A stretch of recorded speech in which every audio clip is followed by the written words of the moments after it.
Ayan, ulam na lang ang poproblemahin namin araw-araw. Nakahingi na naman po kami ng bigas kay nanay at tatay. Thank you po. Bali mahigit sa isang buwan namin itong pagkain.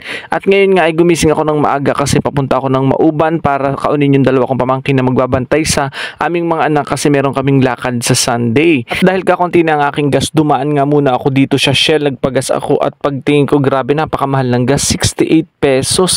Nakakapanibago, hindi ako sanay sa ganun kasi usually sa uno ako nagpapagas, mura lang doon. At pagkatapos ngayon nagpunta na ako ng Mauban, yan maganda ang daan tsaka maganda ang weather, pero pagdating ko ng Mauban, umuulan na din pala, parang sa Lucena umuulan. Pag nakita mo na itong kulay orange na ito at saka itong niyog na ito at itong arko na ito, nasa Mauban ka na, hindi ka maliligaw. Kulay orange, napakalinaw, hindi tayo maliligaw. At yun nga, pagkatapos ay dito na ako dumiretso sa pabayuhan. Nakita ko na yung dalawa, ayan o, nakadi-aesthetic. Anya, huwag ka magpapabayulaang naman. Bis na bis, pero papunta lang naman pala sa bayuhan. Akala mo kung saan ba mamasyal.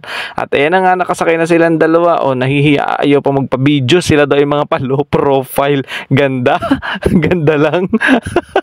May pagtatakip pa ng mukha ang aking pamangkin na si Joy Joy. Sabi ko, ganda lang, ayaw magsama sa video.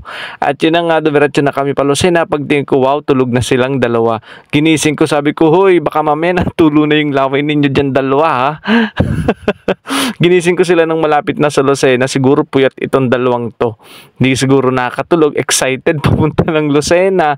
Yung bibihira nga lang naman. Pagdaan ko nga dito sa MMGI, mayroong pamaskot, may pasayawan festival dito. Medyo tumigil ako ng konti, dahan-dahan. Siguro nagalit yung nasa likodan ko.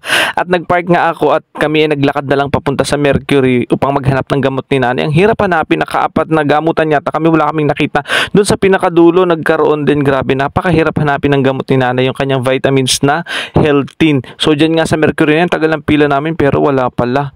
So yun lang guys, thank you for watching. Kung nakarelate ka at natuwa ka sa video na to, please like, share, and syempre don't forget to click follow. Maraming salamat sa panonood. Bye bye, ingat kayo.